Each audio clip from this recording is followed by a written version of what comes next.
I'd like to invite Dr. Stephan van Vliet to the stage. Stephan is the director of the Center for Human Nutrition Studies at Utah State University. His research is performed at the nexus of agricultural and human health. He routinely collaborates with farmers, ecologists, and agricultural scientists to study the critical linkages between sustainable agriculture, nutrient density of food, and human health. Please help me welcome Stephan to the stage.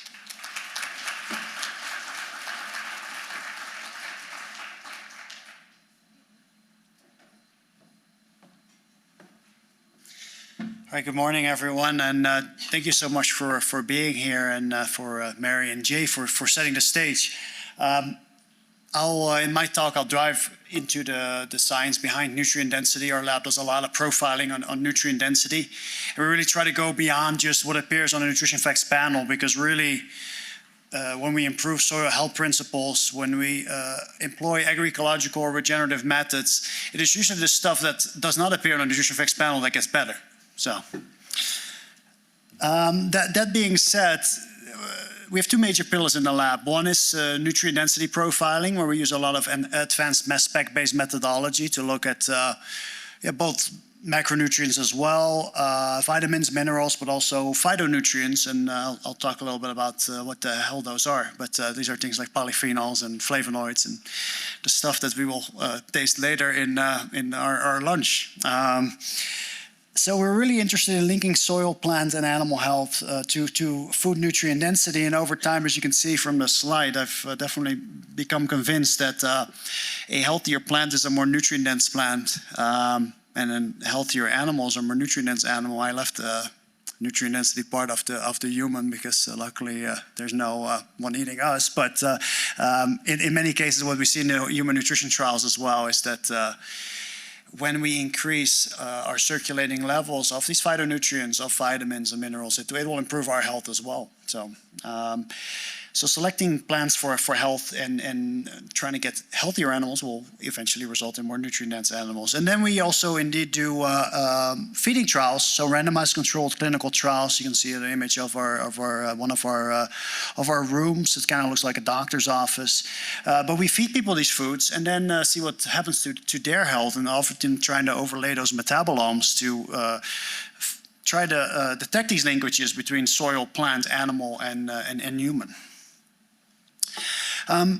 So we hear this quite often: healthy soils, healthy plants, healthy animals, and healthy humans. And while intuitively that makes sense, and probably a lot of producers that are here today have empirically experienced that, and I think Jay said it beautifully this morning, is that he said it a little bit nicer, I think, but what he meant was that scientists are sometimes a little bit slow to catch up.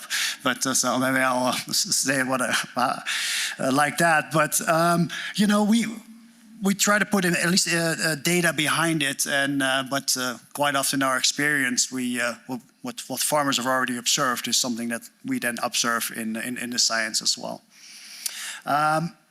So our grandmothers tell us, you are what you eat. Now, it's not to say that if you start eating broccoli, that this afternoon you guys will look like a broccoli, but luckily not. But what it does mean is that about half of what circulates in our blood is directly related to the foods that we eat. So the way we interact with our environment is through diet. And it is true. I mean, those of you who were drinking coffee this morning, we oftentimes sample blood and urine in our lab, and if we were to collect that, we would see coffee metabolites in your blood. And during that time, while they circulate in your blood, they may cross the blood-brain barrier. I mean, we know it obviously of caffeine, but there's other antioxidants in coffee as well, and foods. And from there on, they can exert beneficial effects to us. So you are what you eat is at least sort of true. So then the question is, what I'll talk about today, we'll start with the livestock work. Am I what I ate? So we've conducted a series of studies and various ongoing studies. We're going to do a project I'm super excited about also that actually got funded yesterday, so that's good news. But we're going to work with native buffalo producers to look at the relationship between grazing practices and nutritional composition of buffalo meat. Some work that we'd already done in the past, but So I'm really excited about that work. But we've done work in cattle as well over the last few years and have ongoing studies. And oftentimes it involves indeed soil collection. Now, I'm not a soil scientist, so I work heavily with people that do know things about the soil. But we oftentimes do, one of in the study that I'll talk about now, or this is a series of studies, we were really interested in comparing a feedlot model to a grass-fed model. Oftentimes we have paired fields. We would select pastures, and then we'd ask the farmer where's our nearest conventionally managed cornfields, usually in a corn-soybean rotation, and we collect soil samples from there as well. Now, realizing a lot of that will go into bioethanol production, but eventually it may up in the cattle's feed as well, right? So here we see the difference clearly. Now, this is probably an example of like, well, you can kind of empirically see that there's probably going to be a difference in soil health, but it's obviously very important to study. But as you see on the right, there's much more soil cover. So these were in a mile apart from each other, and we're able to find this on many farms. So collecting TMR samples, total mixed ration, and then pasture samples to compare how the nutritional makeup difference, and then collect ribeye steaks. In this case, it's a cut we like to use because it has a good combination of fat and lean. And then we do absolutely defile the steaks because we turn them into a powder, but that powder makes it so that we can extract the nutrients from it. So now there's a real need to move beyond the simplistic ideas of protein and fat and carbs, because a bean, a legume is protein, beef is protein, but they are not the same. They are 90% compositionally different. Not to say that you cannot benefit from both. I would argue actually that given the difference in nutritional composition, we would, as omnivores, benefit from eating both. But as you can see here, it's hard to tell quality from a nutrition facts panel, and especially in the case of livestock, but also within legumes, for instance, where we see large difference in antioxidant composition. So 13 nutrients appear in the food nutrition facts panel, 150 components in our USDA food composition databases, but foods contain at least an estimated more than 30,000 compounds that can impact our health. So we're really scratching the surface on this. And the food metabolome is just a fancy way of saying the metabolites found in food, and many of these metabolites serve as nutrients for us. Within the human metabolome, these metabolites get incorporated into us. Could be vitamins, minerals, amino acids, polyphenols. And from there on, they interact with our genes, and they can maybe increase our risk of disease or decrease the risk of disease, depending on what they are. But in general, in the context of polyphenols, vitamins, and minerals, they can decrease our risk of metabolic disease.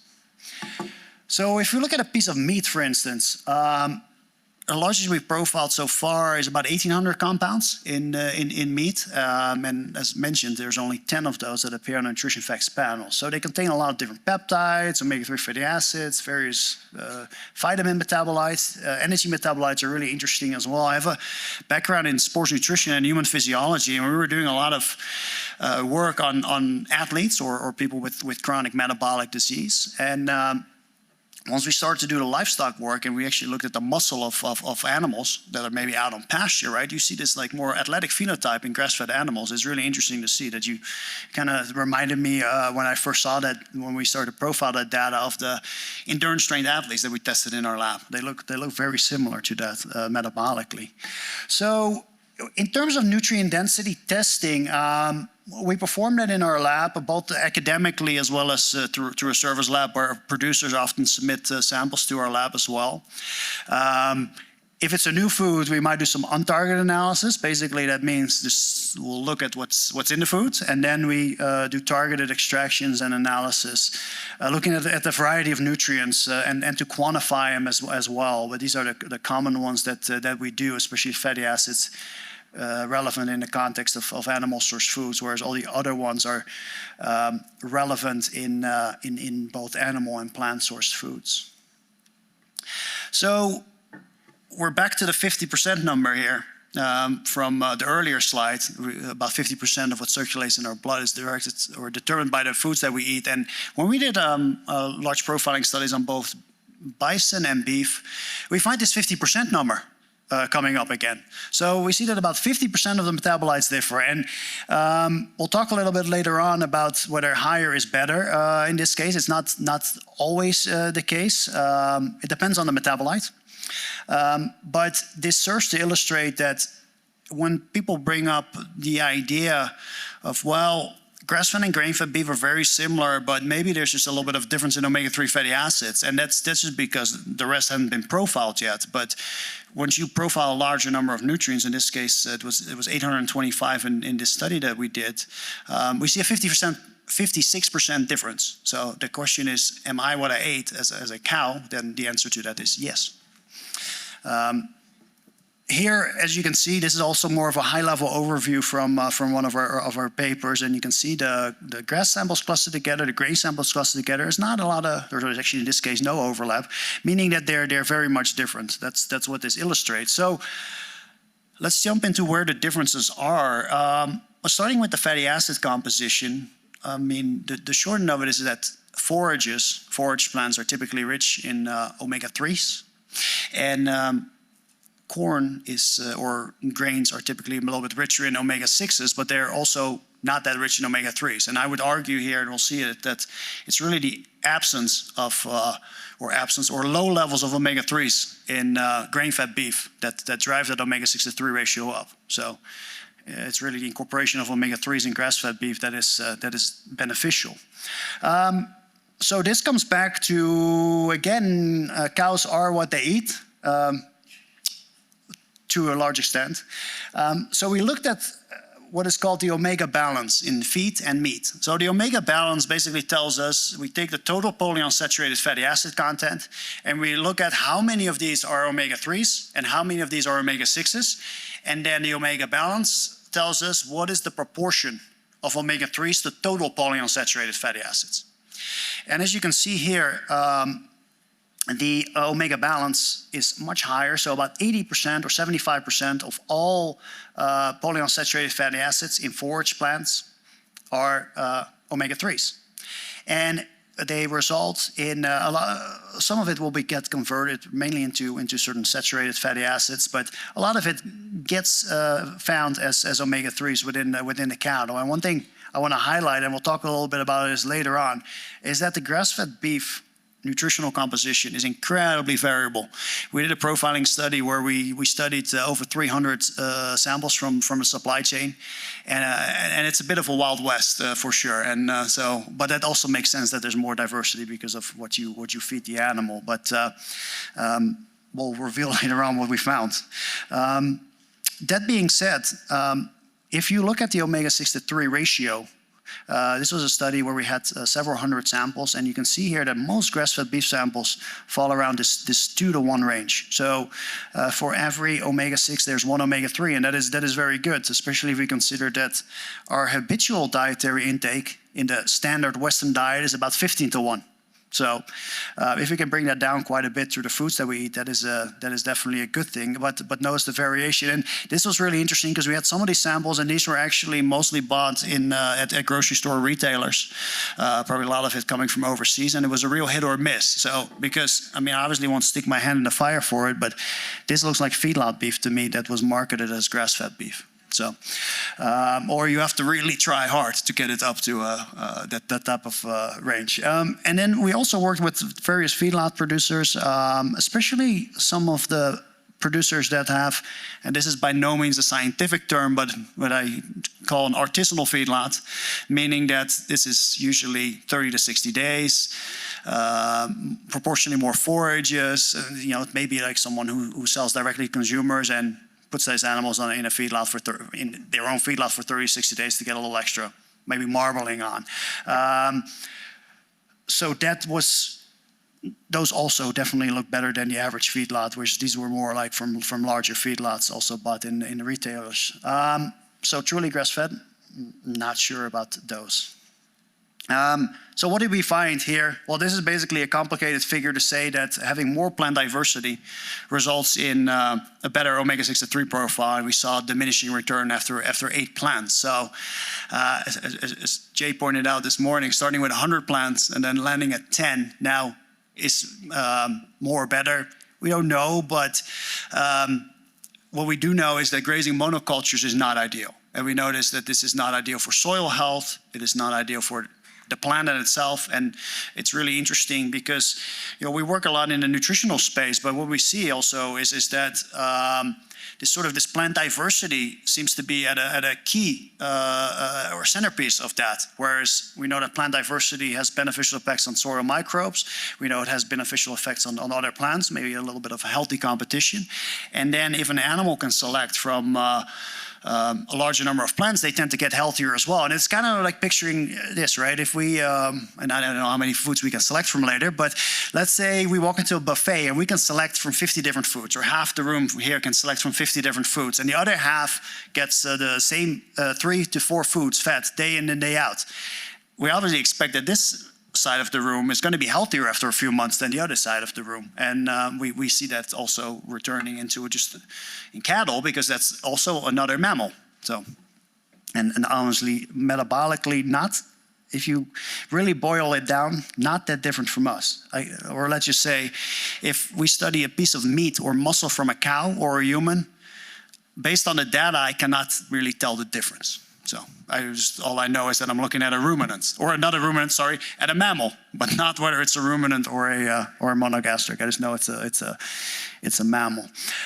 So this is earlier work from bison that we did, and you can kind of see it. It's also illustrates that, and this was also a really interesting thing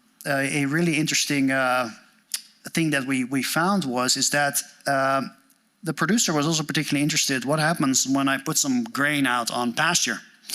And we've also worked with beef producers that, for instance, are able to find some distiller's grain from their local microbrewery, and they pick it up for free and they put that out on pasture. And really those samples look very similar to grass-fed. So then it becomes like, well, how do you label them? Do you label them as pasture finished? Probably, because they can't be 100% grass-fed, but they look like grass-fed. And if we look at it from sort of the standpoint of regenerative agriculture or agroecology, being able to upcycle some byproduct to that animal might actually be a good thing, right? Or maybe grazing spent crop fields as well. So I really think that sort of integration, it's not black and white is what I'm trying to say. But in this case, we found that, the omega-6 to 3 ratio went from 2.8 to 3.7 when the animals were consuming, in this case, some corn on pasture, but that worked quite well. And then also, here was more intermediate, as we can see here, with omega-6 to 3 ratios of 5 when the animals were in a pen, but they had free choice access with or a 50-50 mixture of hay and corn. So feeding proportionally more forage in a feedlot can also still maintain some of those favorable ratios, whereas the ratio of 8 was more of what you think of as a traditional feedlot. And you find this in other species as well. And you see this particularly in this graph, monogastrics. Like with the ruminants, you at least have the rumen. So what you feed the animal has a strong impact, but in monogastrics, the impact is arguably even stronger.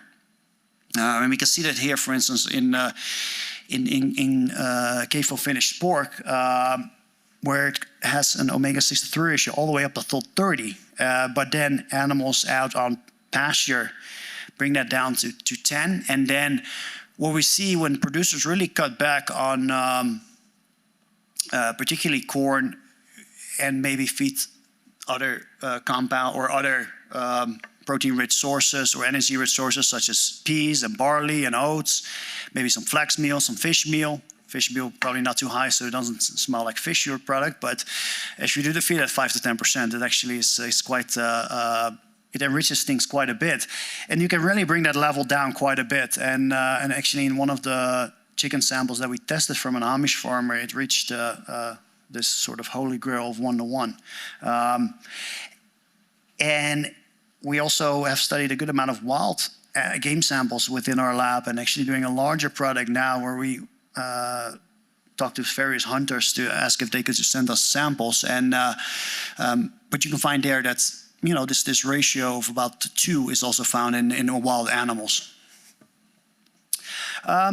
So let's talk about the phytonutrients. And people often describe this also as terroir. It means that why does grass-fed beef from North Dakota or from Colorado or Florida not taste the same because you have a much different plant ecology. And I think we can very much appreciate that within the wine industry, and the Europeans have done a tremendous job in appreciating that in cheese and then marketing that cheese to us, right? And from Alpine regions or Pecorino cheese, right? And what you're really tasting there is the phytonutrients. So strategically grazing certain plants, and you get this incorporation of these flavor compounds within the meat and milk. Now we do know that they have a beneficial effect on animal health. That is clear. One of the things that we're not trying to answer is that what is the effect on human health as well? So if we look at the phytochemicals or antioxidants, and these are things like polyphenols, flavonoids, phenolics, terpenes, we can see that the forage samples are a lot higher in this than your typical total mixed ration sample. And we were also interested, well, how much of it is coming from the hay or the silage versus the corn? And as you can see here, the contribution of corn, while it's a good source of energy and protein, it is not rich in these phytochemicals at all. It's very low. It barely registers. So forage plants provide just higher levels of those compounds. Now, there won't be a test on this, so don't worry. But I just want to illustrate that this is pasture divided by TMRs, that we often see these compounds being several hundred times higher. And if you look at the compounds, for instance, rosmarinate, you might say, hey, that sounds kind of familiar. Rosemary is rich in these compounds. Other compounds, for instance, as you'll see here, are cinnamoyl glycine. It's the compound cinnamic acid mixed with an amino acid. It comes available like that in the meat, and you would say, like, well, it's a little bit strange to find cinnamon in the meat, and that's not what it is. It's very rich in evergreen plants, but you could argue, and I'm not saying we can per se pick this up, but you know, why does cinnamon taste like cinnamon? It's because of cinnamic acid. So these are sort of subtle flavors. Gallic acid is another compound that is rich in garlic. I mean, I think, you know, it has been well documented. If cattle eat or dairy cows eat wild onions, you get a little bit of an onion hint. I'm not saying that's per se always pleasant, but my point that I'm trying to make here is that we're in many ways marinating the meat from the inside out. So that's what we're seeing, and you see these beneficial compounds appear. And you know, besides, like I said, definitely animal health benefits. That's been well established: anti-inflammatory, antioxidant to the animal, antimicrobial to the animal. But you also have potentially longer shelf life of the meat as a result, and it is potentially healthier for us to consume. But that part is definitely needs some more studying.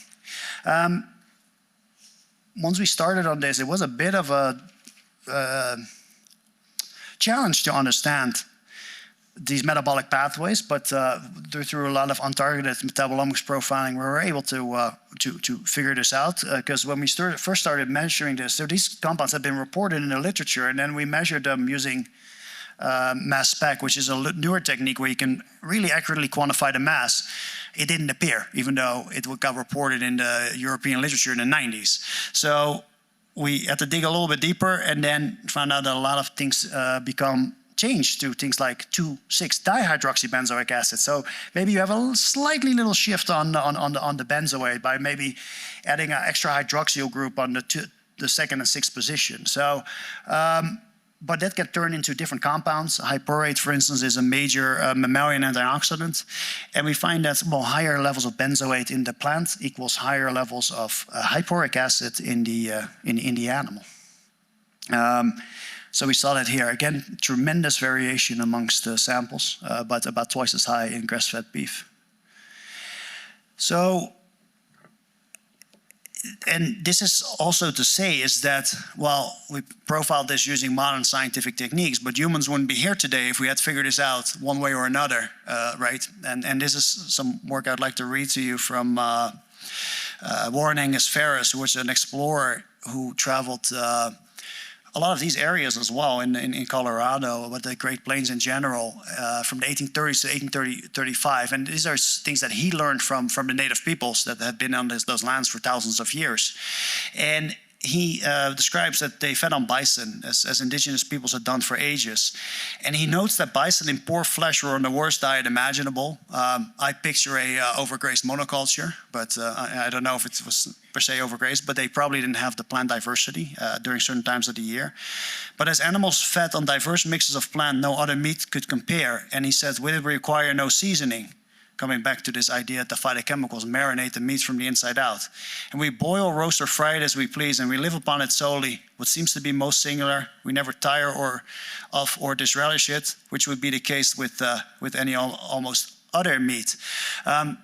Fast forward 200 years, I am pretty sure he's talking about the phytonutrients that he can taste, sort of that terroir in the meat, which we so appreciate from the wine industry. So the flavor and health benefits is influenced by particularly the phytochemical richness of the animal's diet, which particularly in grass-fed systems with plant diversity, you see this incredible enhancement, which clearly people had picked up on.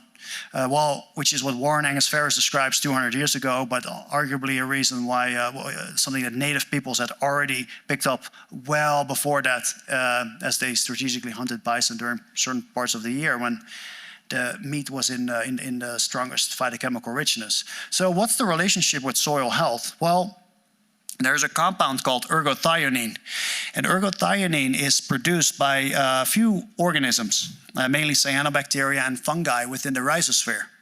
To the best of our knowledge, it is not produced anywhere else, so it's really a soil biomarker. So if you see that compound making its way through the food web into the plant, into the animal, and into us, because ultimately we are animals as well. And what we found in this particular study is that the grass-fed meat was about twice as high, or 2.5 times higher than the grain-fed meat, and its cousin histidine betaine, which is a metabolite of ergothioneine, was also elevated. So this provides a sort of a direct link with soil health within this particular study. But we also found that the pasture, when we measured minerals, soil organic matter, total exchange capacity, more general soil tests, that the pasture scored higher on those particular metrics as well, as opposed to paired feed cropland fields. So managing as a pasture within the same ecoregion had a benefit on soil health as well.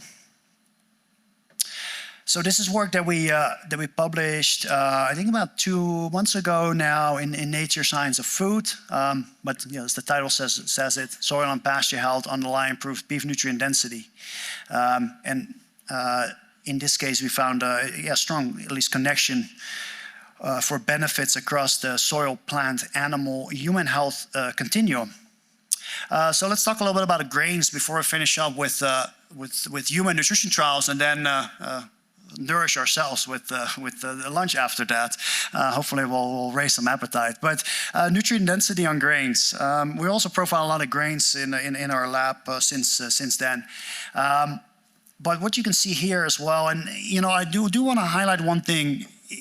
What made the plant work a little bit more difficult is because there's a strong varietal effect as well. So the variety matters a lot. There's just some varietals that are naturally richer in some of those compounds. So, and maybe what perhaps makes, and this is just part of sort of the real world nature of agriculture, especially if we move towards more regenerative systems, is that some varietals might just grow a lot better in low input systems than other varietals. So we might have to select for different varietals or different hybrids that are more accustomed, that do not need our constant nurturing, and as maybe Mary put it so thoughtfully, are addicted to nitrogen.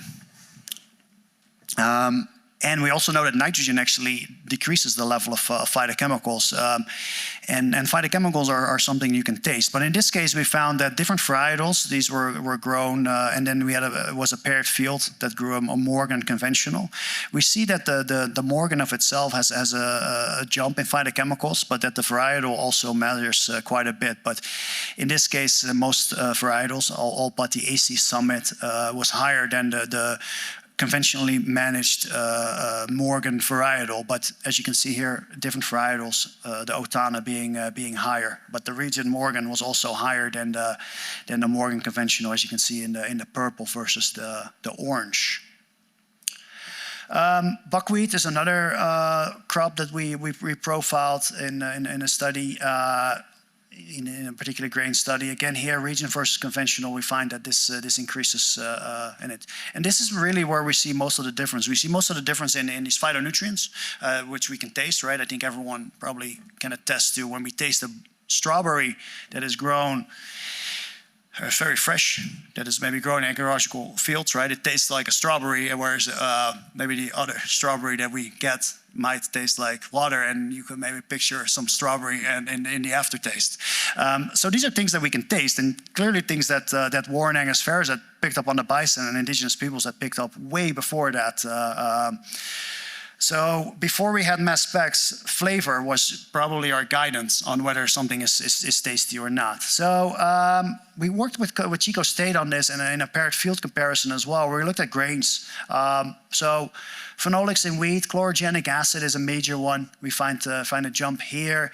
And then also, particularly in the flavonoid luteolin, also a very dominant flavonoid in wheat that is responsible for its stronger flavor. We find that this is elevated in regenerative. And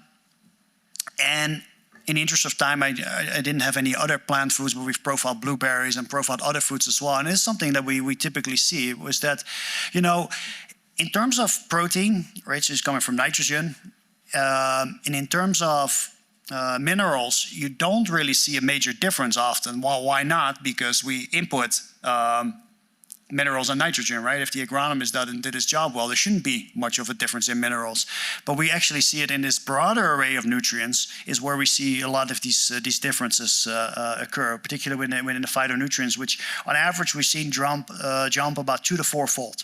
I don't know if that means it makes our produce 2 to 4 times more flavorful, but it definitely provides more complex flavor. And we know that these compounds, or at least diets high in phytonutrient antioxidants, are associated with a decreased risk of metabolic disease. So cancer, Alzheimer's, pick your favorite metabolic disease, because these things can cross our blood-brain barrier, they impact our liver cells, they impact our kidneys, etc. So we see a beneficial improvement. So coming back to now, if we can link animal and human health together, I'll talk some about our livestock work, where we fed people grass-fed and grain-fed beef, which was a follow-up from the initial profiling study that we did. So this is one thing that we often hear is that, well, is beef even a good source of omega-3s? Well, if you compare it to salmon, it's pretty low. But the Excel spreadsheet doesn't tell the whole story. Now, there's no US guidelines on it, but according to European guidelines, anything that contains more than 40 milligrams of 100 grams of long-chain fatty acids can be labeled as a good source of omega-3s. And we see that various grass-fed samples might reach that. So we did a 4-month randomized controlled trial. We actually finished that in October of 2025, where we compared pastured and conventional animal source foods in human health. So there have been a lot of studies, especially in Australia, in the UK, that looked at grass-fed beef. There were a few studies that looked at omega-3 enriched eggs and chicken. But we were interested in, well, what if we combine all those sources together? Because in a real-world scenario, it's likely that people who are buying pastured beef will also consume pastured pork and chicken and eggs. So we recruited 80 people. Half of them got allocated to the conventionally raised group. So this would be typically CAFO-sourced meats and eggs. And then pasture raised. We took their blood, their urine, and a variety of health screening questionnaires at baseline. And then we fed them or gave them all of their meat and eggs for 16 weeks. And at the end, they came back, and they came back every week to pick up new food. And then at the end, we looked at various markers of health. And one of the major outcome markers was also red blood cell fatty acid composition. The red blood cell, why did we choose 16 weeks? Well, the red blood cells turn over in about 3 to 4 months. And despite having and we'll see later on, despite the meat containing only sort of moderate amounts of omega-3s, you actually see quite a bit of a jump in omega-3s in the red blood cells. But just to highlight here is that the distribution of omega-3 levels and omega-6 to 3 ratio. And we can see here that in the US, if we measure the red blood cells of people on average, they have an omega-6 to 3 ratio of 9, meaning that for every omega-3 molecule, there are 6 omega-6 molecules. And historic diets put that probably closer to 2 to 1 or 3 to 1. What that means is that we are probably not consuming enough omega-3s within the U.S. diet, but it's a problem across the world. So like in cows, a lower omega-6 to 3 ratio in our blood is associated with improvements in health. And now, certainly it's very important, I would argue, that we eat fish regularly, but in a real-world scenario, most people consume meat, milk, and eggs more often. So if we can move the needle on those, that is probably a good thing for our population health. So within this study, we looked at the RBCs, so the red blood cell omega-6 to 3 ratio, and granted, our folks that we studied in the conventional group, and mind you, this is we're in Utah, so our longevity is a little bit higher than maybe the average U.S. population, and probably because of the healthfulness of our diets, we're an agricultural community. But the conventionally raised group here, as you can see, had an omega-6 to 3 ratio at the end of the study of about 6. Whereas typical Americans have about 9, but it had an omega-6 3 ratio of 6. But we were able to bring that down to nearly 2 by just eating terrestrial animal source foods, so beef, chicken, eggs, and pork. No fish, because obviously that would have been a confounder. But what you typically hear that is that the omega-3s in beef are so modest, maybe only 40, 50 milligrams. But this comes back, and as how Lewis really said it this morning, is that if we were to give these amounts of omega-3s in a pill, it probably would have not had such a strong effect. And this comes back to this idea of the whole food matrix, in that the sense that when you get these compounds through the food, there's probably many unidentified cofactors. These phytonutrients help with the uptake. They prevent lipid oxidation. So you get more bang for your buck, essentially. So 1 + 1 is not 2, it's maybe 5, right? And so we see that here, that despite these modest amounts, they can make a dent into the circulating omega-6 to 3 ratios. And analogous to this, in other studies have found that vitamin D in eggs can actually raise our vitamin D levels about 5 times higher than it would be through a vitamin D pill. People sometimes refer to this as the meat factors. There's other unidentified factors that help with the uptake of nutrients. And another classic example is that if we eat a chili with beans and beef, actually the zinc and the iron from the beans is taken up to a higher degree. And concomitantly, maybe some of the negative compounds that are in meat that have, this is a very controversial topic, but that may have some anti-carcinogenic or carcinogenic, so cancer-causing activity, are actually greatly reduced by 80%. So it comes back to this idea that this harmony between plant and animal-sourced foods. If we look at the EPA, DPA, and DHA, we find particularly that DPA, which is the long-chain omega-3 fatty acid, that doesn't give enough love, because we always talk about EPA and DHA. Well, DPA actually sits in the middle and can be rapidly converted to EPA and also DHA to an extent, and can act kind of as a storage depot. And we see that this is particularly rich in land animal source foods, and this jumped 3 times. So we can see that there's a considerable increase in those within the red blood cells. And now, granted, this is a 16-week randomized controlled trial, so no one, knock on wood, but no one developed heart disease or cancer. And if they did, I'd probably have a lot of explaining to do to my IRB. But over a 20-30-year period, this should reduce your risk of these type of diseases, right? Because we know that from epidemiological studies that people that have higher circulating levels of omega-3s have better cognitive function.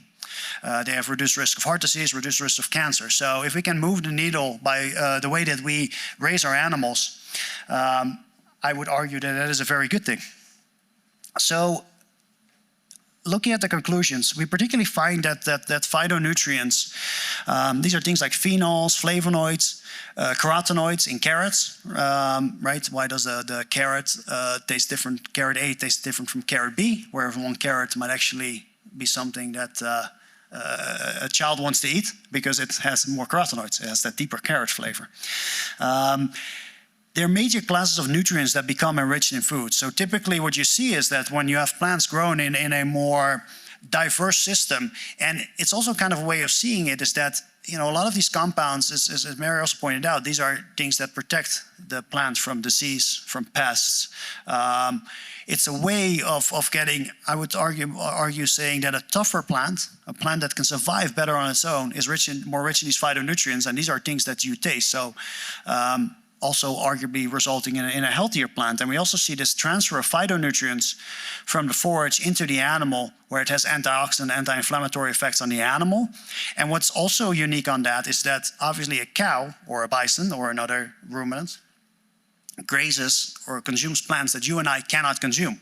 So it's a further way of increasing the phytonutrient richness and also getting unique compounds, some of which even have medicinal effects that we could otherwise not access. So upcycle through the animal.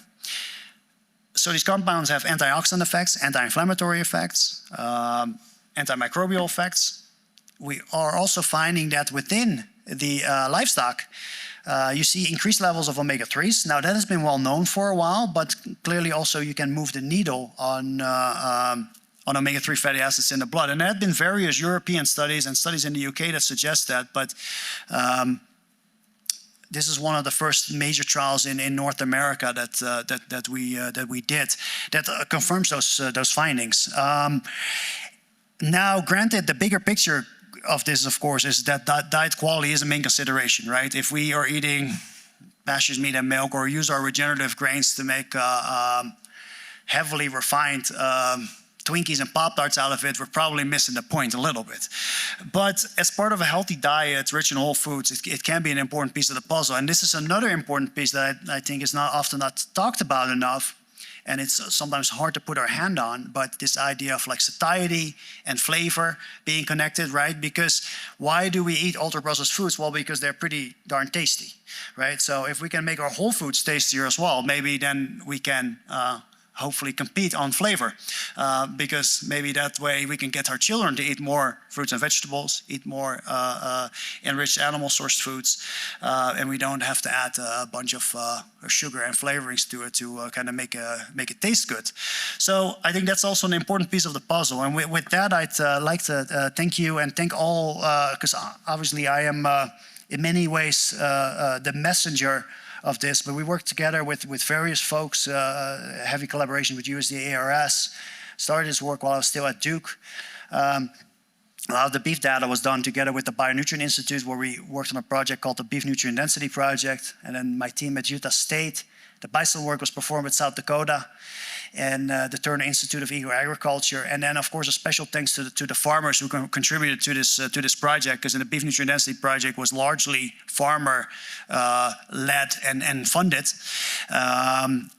And then also farmers that continued to send in samples to our lab as well, because a lot of also our knowledge, and it allows us to write papers and talk to policymakers, is because of farmers that are doing these things on the ground and are looking to evaluate their practices. And I think now, at least, and it's clear from we'll see how it pans out, but from some of the announcements that regenerative agriculture is moving a little bit towards getting out of a niche space where it's more broadly recognized, and so that's very encouraging. And thank you so much for the opportunity to present today.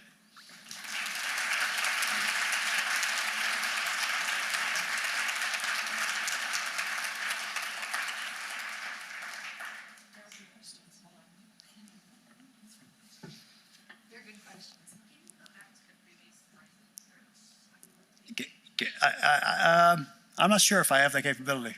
Okay, yeah. But I'm happy to, if you redesign a nutrition facts panel to show nutrient, I mean, I would probably, under the polyunsaturated fatty acids, I would call out omega-3 fatty acids. We can add an extra thing below it. total omega-3 fatty acids. That's one thing I would do. I would say we can ask for expanded nutrition facts panels. You can do that by having a larger number of vitamins and minerals on it. And then I'd like to also see maybe a little bit of, and this could be front of packaging, call out of antioxidant value or phytonutrient value. I think that's one, if I could wave a magic wand, that's what I would do.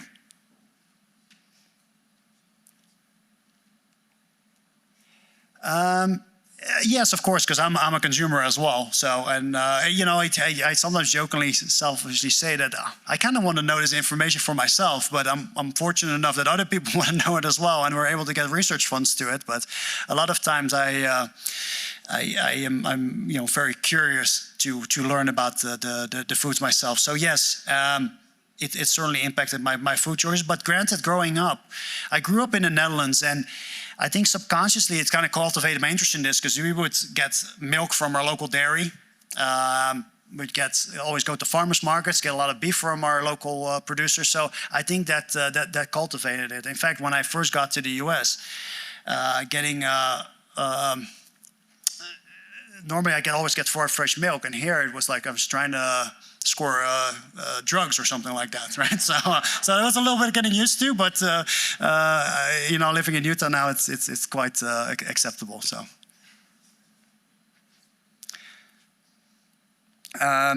in milk from yes, we actually just published a paper on this, very similar to our beef work, where we looked at both zero grazing systems, combination of feed and grazing, and then one that did more exclusive grazing, and then within that grazing also various amounts of plants. And the one that was the most nutrient dense was the producers that were grazing a wide variety of plants. More intermediate was lower variety of plants or a combination of feed and supplements, and then the zero grazing system was the least nutrient dense. And we looked at phytonutrient levels, vitamin levels, and omega-3 fatty acids in that paper. So it holds up in milk as well. In fact, in milk it's probably more rapid, the effects. Yeah.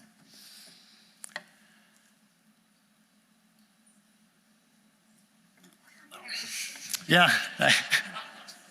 I would say my elevator pitch is that knowing what we know about the nutritional composition of animal source foods and plant source foods is that while there's some overlap, they're also very distinct. There's many beneficial compounds found in animal source foods not found in plants, and vice versa. So if I look at this from a pure human nutrition standpoint, it does not, to me personally, respecting everyone's choice, it doesn't make any sense to exclude either. From a nutritional standpoint, of course. I understand there's other considerations that people have. Yeah, affordability is a bigger barrier. I agree. And it's really interesting, and I'd love to hear more from producers about this as well, because what producers usually tell me is that their input costs drop, right? So they tend to make more funds or more money by just having less input cost.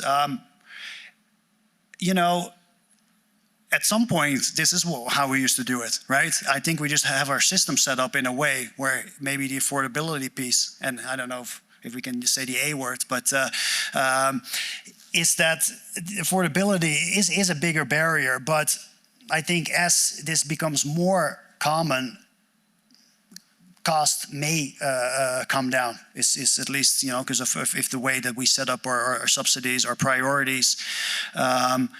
But I also think a bigger picture issue of this is that in the US, this comes back to the true cost of food, right? And meaning that in the US, we don't spend a lot of our money on our food already to begin with, right?